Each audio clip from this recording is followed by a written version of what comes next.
Opening session में बाजार Sensex Nifty करीब 0.6% ऊपर है। कुछ वियर ट्रेड्स हुए हैं यहाँ पर। डॉक्टर रेड्डीज में 17-18% ऊपर है, तो वो बाजार खुलते वक्त शायद कुछ कूल ऑफ होगा। लेकिन उसके अलावा Tata Motors, Reliance infrastructure, light industries, ये ऐसे स्टॉक्स है जहाँ पर इंटरेस्ट दिखा लोगों का प्री ओपनिंग सेशन में। कि बायोकॉन ने इंसुलिन दवा की मार्केटिंग के लिए फाइजर के साथ करार किया है और डील के तहत फाइजर बायोकॉन की इंसुलिन दवा को दुनिया भर के बाजार में बेचेगी। इसके लिए फाइजर बायोकॉन को $20 करोड़ का अपफ्रंट पेमेंट करेगी। इसके अलावा बायोकॉन को एडिशनल डेवलपमेंट और दवा की बिक्री के लिहाज से और $15 करोड़ मिल सकते हैं। डील के बाद दुनिया भर में बायोकॉन की दवा बेचने के लिए फाइजर के पास एक्सक्लूसिव राइट होंगे। भारत, जर्मनी और मलेशिया, जहां बायोकॉन भी मौजूद है, वहां दोनों कंपनियां दवा बेचेंगी।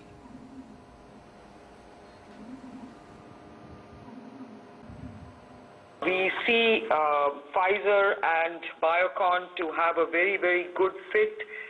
This is a combination of research, manufacturing and marketing excellence that the two companies bring to this alliance.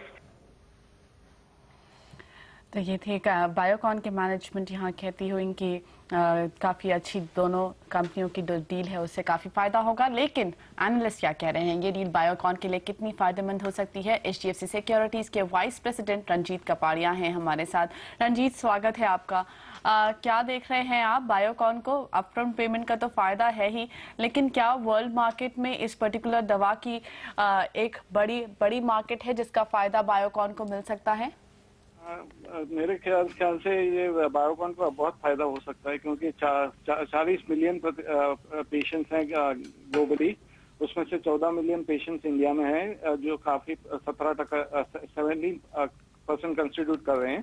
वो मात्रा 20% 2030 में 20% तक जा सकती है, क्योंकि 1 आउट ऑफ 5 में से एक इंडियन डायबिटीज से सफर होगा 2030 में, ऐसा स्टेटिस्टिक्स बता रहा है। तो इसके हिसाब से मार्केट इंडिया में और ग्लोबली काफी दिलचस्प है।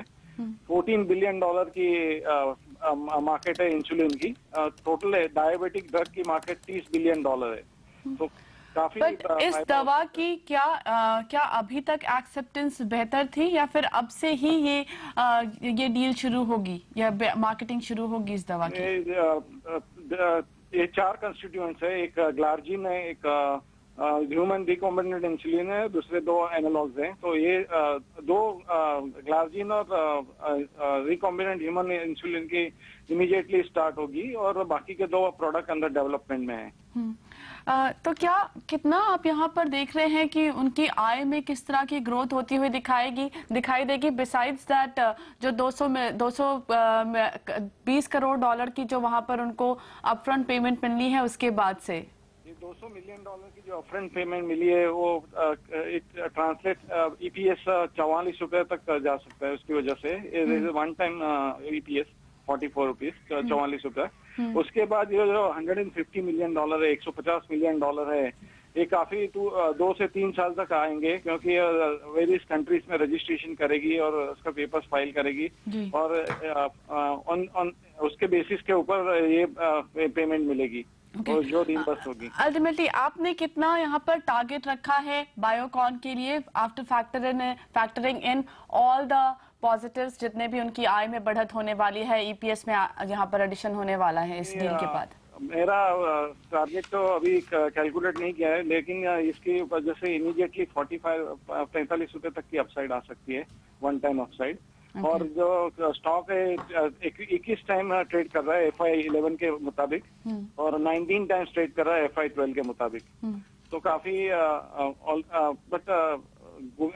ये उस डील के पहले की कैलकुलेशंस हैं, 19 टाइम और 21 टाइम। हाँ, पहले की कैलकुलेशंस है। Okay. अभी जो बायोकॉन को एडवांटेज है कि ये एक डील है जो इसकी वजह से इम्यूनो सप्रेसेंट्स है, स्टेटिन्स है वगैरह की डील भी फ्यूचर में हो सकती है। भविष्य में उसको बहुत चांस है।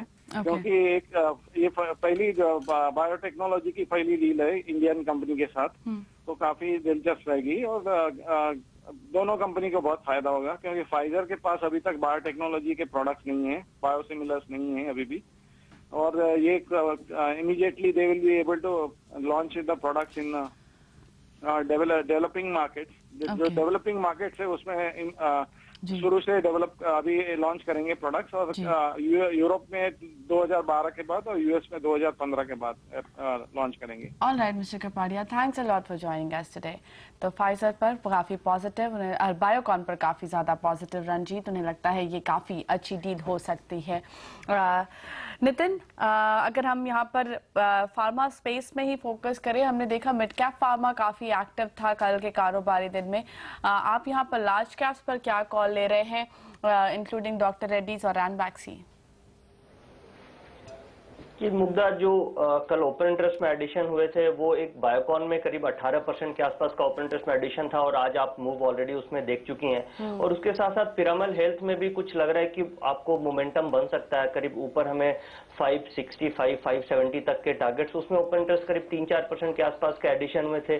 बाकी और जो स्टॉक्स है, रैनबैक्सी हो या फिर आपको डॉक्टर रेड्डी हो, इनमें एक सपोर्ट के आसपास से है, बट देखना होगा कि बाकी और स्टॉक्स में बाउंस बैक आता है कि नहीं।